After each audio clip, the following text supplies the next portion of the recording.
This is Edward October, host of Octoberpod on YouTube. Hear that jingle jingle? It could be Kris Kringle, or a home invader looking for an open window, a jilted lover looking for revenge, or a disgruntled coworker hoping to spike your eggnog with arsenic. The girls of our true crime podcast are always on Santa's nice list, but the crimes they discuss are very naughty indeed. Listener discretion is advised.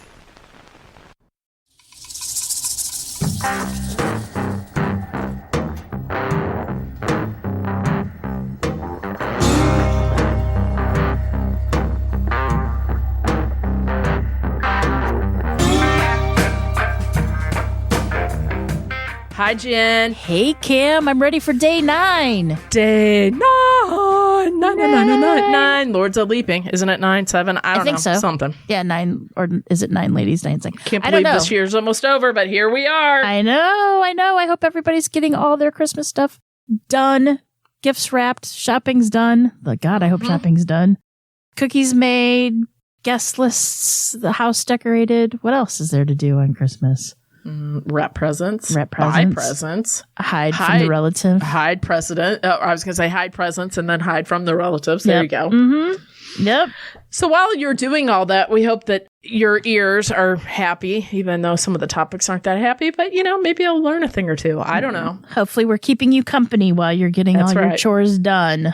That is right. So you ready to hit it? Yep. Let's do it. Number 9. Day 9. Here we go.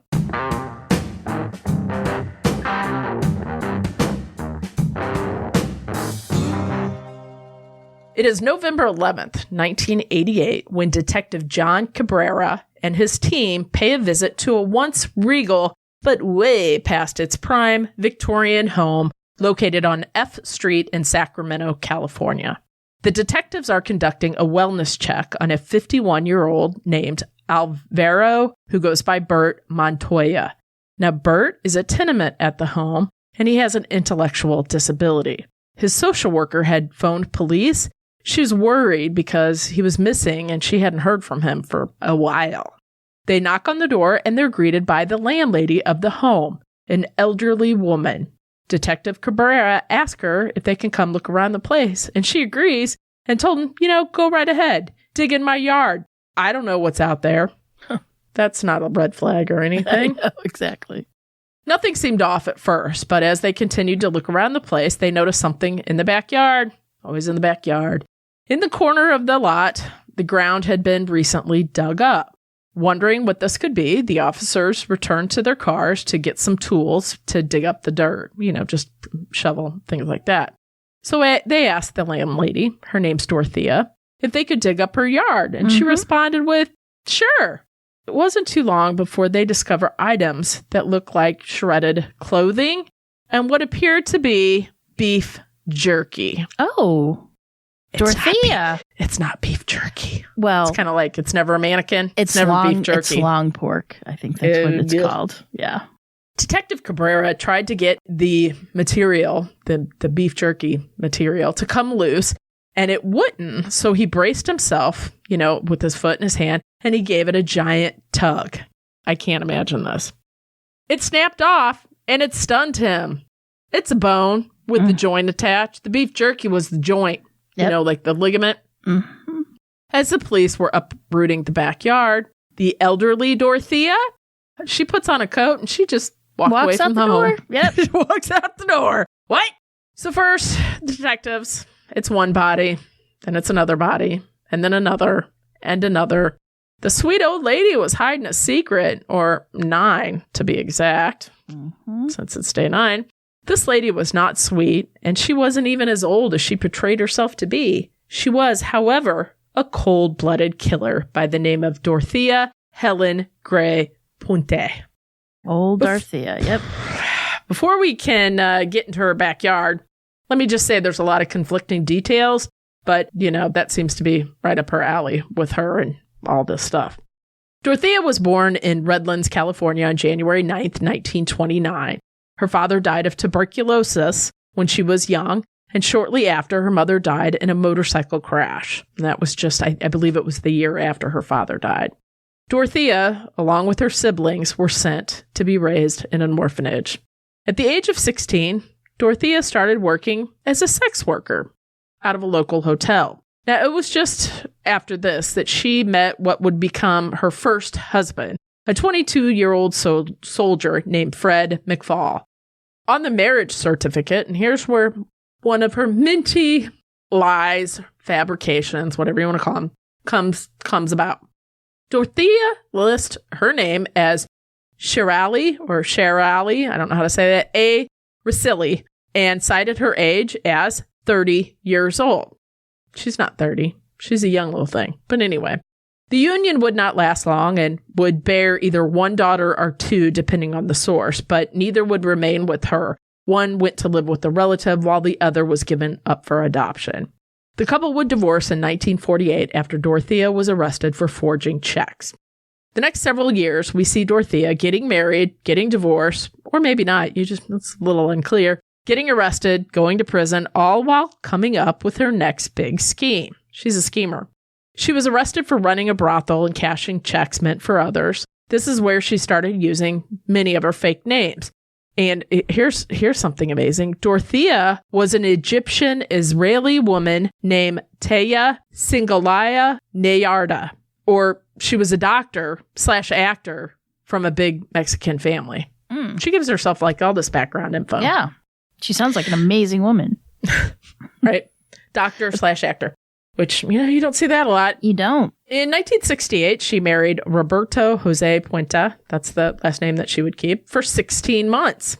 They remained married for a whole 16 months. After the separation, at this point, she's in her 40s and she's starting to feel the age. She was now a Christian. She discovered religion and stopped, coloring her hair. She stopped fixing herself up. She told friends that she was going to start caring for those who struggle. Now, you got to get in her mind, she's a schemer. She's always thinking of scams and things like that. Somebody should have seen that coming. She would open her house as a tenement home. She would be taking care of the mentally ill, recovering drug addicts, and the homeless. I mean, what population could be more in need of help and then also be messed with? She would say she wanted to do the Christian thing and help her fellow humankind. 1982, one of her first tenements met her demise. Ruth Monroe died while she was staying in the home.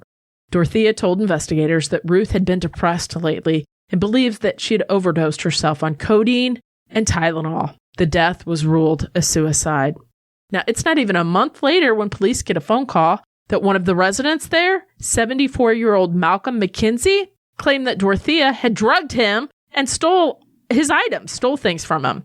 Now, this little stunt would land Dorothea in prison because she had gotten in trouble back in 1978 for cashing those fake checks, right? It was her tenement's benefit checks. She would go get them and then cash them without them knowing. She was placed on probation, but if she did anything at all, she would be sent directly to jail without passing go. And so she did. She would serve 3 years and was released in 1985. Now, while she was in prison, she met a sweetie, Jen. Of course she did. A pen pal by the name of Everson Gilmouth, who was 77 years old. Now, he even picked her up when she was released from prison because you know what? He believed that the two were going to get married. They were going to get married, right? They're going to get married. But Everson, strangest thing, he disappeared, Jen. He disappeared right after that. And nobody really knew what happened to him. Nobody knew where he went. But just about that time, Dorothea hired a handyman to come do some things around the house. And this one such chore, it was a little odd, but as a handyman and you're working for this nice older lady, if you will, so you're not really going to question things. But she asked her little handyman to make a little something. And you know what it was, Jen? It's what? A big box. It's a big box, large wooden box with the lid. Big, 6 feet or so. Oh, yeah? Yeah. The day after the box was completed, Dorothea asked the handyman to put the box in the back of his truck and that the two of them would travel down Garden Highway into Sutter County. Dorothea picked out a spot and left the box by the Sacramento River. So she had him make a box. And then the two of them took that said box and just left it next to the Sacramento River. Wow. Yep. Handyman. Now, on New Year's Day, Just 2 months later, after they left that handmade wooden box that's about 6 feet tall on the side of the river, a fisherman saw a box floating in the river and he called 911. It would take 3 years for the body inside the box to be identified as Everson's body. Because, his family was unaware he was missing. And you know why they didn't know he was missing? Why? Because his loving girlfriend, Dorothea, was sending the family letters telling She's a all smart about girl. their adventures. 3 years. Yeah. Wow. Mm-hmm.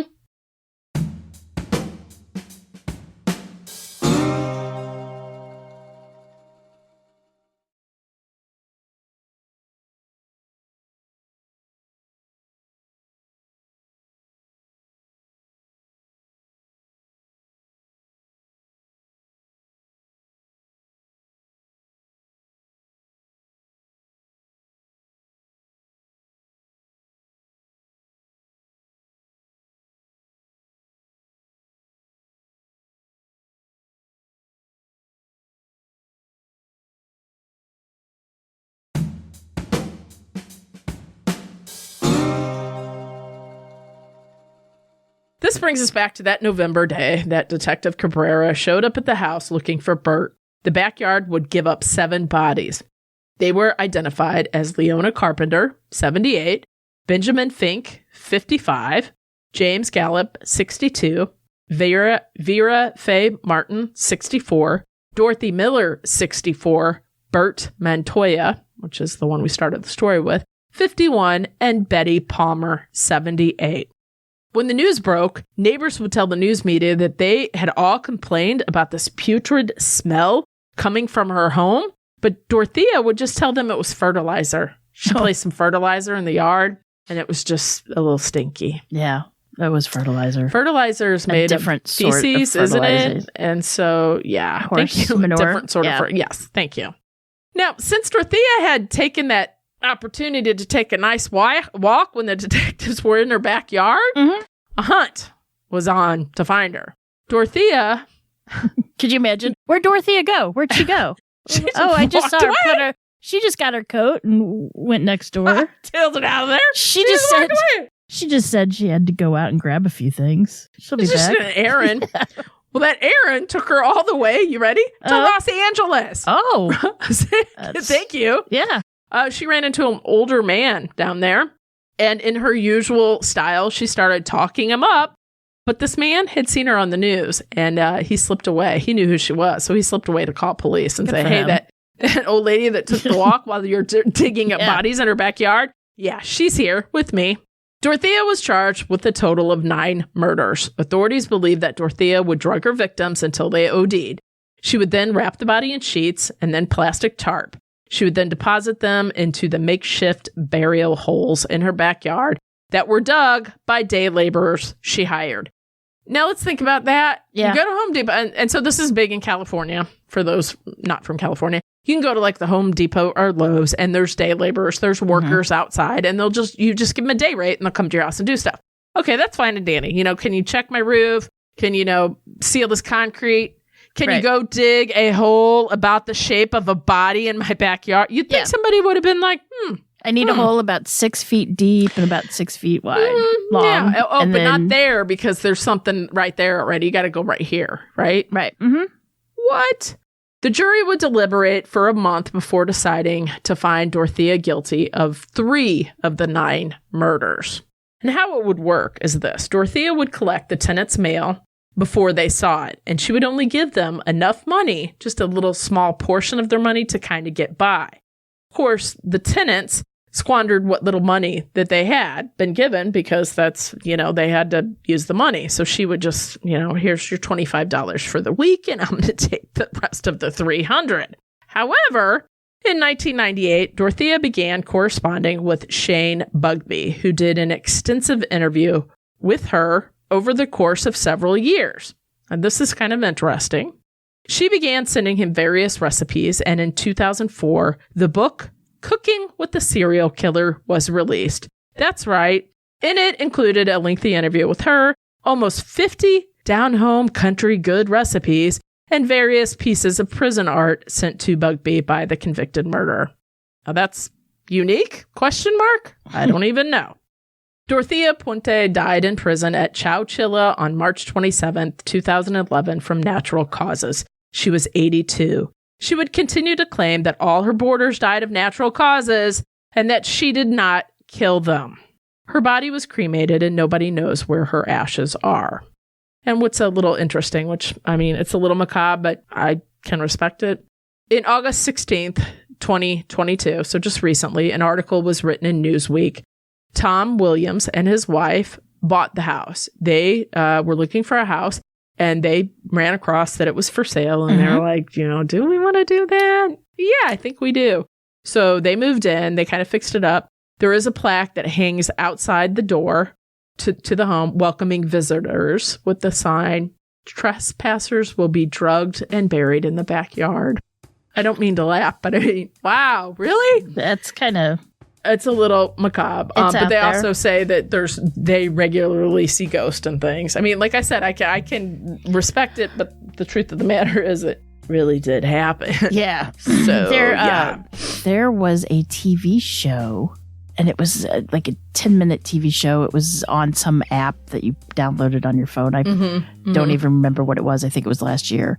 And the premise of the show was they would go to murder houses and revamp them, redecorate them and stuff. And Dorothea's was one that they did. Oh, yeah. I think it was called Murder Houses or something like that. Yeah. Yeah, something like that. But yeah, I think they put like a swing set in the back where, I mean, it's just, yeah. That's a little, and then, of course, she was on the Netflix show, Worst Roommate Ever. Yeah. Yep. And, I think it's interesting, too, that she went and made herself look older because it's different from what women normally do with trying to be younger. Well, it's also because it makes, that little old lady, she's so sweet. She wouldn't do anything. No, she would wait and then kill him and then hide the body. But then also part of me wants to, how did she get the body? Because she was a little bit older, but I guess she wasn't as old as she came across, but it's a dead body's heavy. You know what I'm saying? And some of these guys, they were big. How did she get that body out there? I don't know. Determination. You can do anything you dream of, Camille. Haven't you been told that? Getting that check every week or month or whatever. Thank goodness that one social worker was like, she's the one that started it. Because honestly, with that population of people, right, they do go missing and you don't think twice about it. People don't even know they're missing. Right. Or then she writes them letters. I mean, can you believe that? She writes them letters saying that they're having a good time. So it's 3 years. Well, that's how you get people off your back, right? But you would think that they would, hey, I want to talk to Dad. I need to talk to Dad. You know what I'm saying? Don't you think that you would want to at least talk to them? Who knows what the family would want, Maybe Dad wasn't quite the talker. Still though. I mean, yeah. Just, are you okay? Everything good? Yeah, okay. You were the one. We do verbal. A true crime podcast, so we could, you know what I'm saying. So that was it for day 9. It was a quick one. That is my shortest one I have. I could have went on and on, but it's just, That's these are, as we've said a million times, these aren't as heavily researched because we have to write 12 episodes in 12 days. Exactly. So there you go. In a short period of time. So they're not as in-depth as we normally do. That's right. So it's day 9. Tomorrow, day 10. Yep.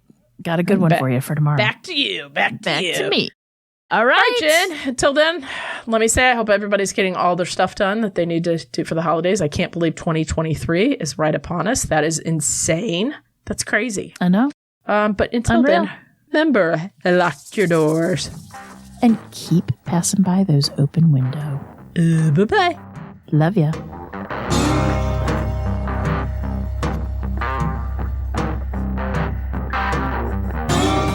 Today's episode was researched and written by me, Cam. For more information about this episode, as well as all the sources I used, please check out our show notes or the podcast website at ourtruecrimepodcast.com. Our True Crime Podcast is developed and created by hosts Jen and Cam. Original music and audio mix of all our True Crime Podcast episodes is courtesy of Nico Vertesi from We Talk of Dreams. Listener discretion is provided by Edward October from October Pod VHS. Our True Crime Podcast is executive produced by Nico Vertesi and Dick Bain. Make sure to like and subscribe to Our True Crime Podcast wherever you listen to your podcast. We can be reached on Instagram and Facebook at Our True Crime Podcast or on Twitter at Our True Crime Pod. You can email us at ourtruecrimepodcast@gmail.com. If you really like the show, make sure to check out our Patreon at Our True Crime Podcast. Our True Crime Podcast is an OTC production.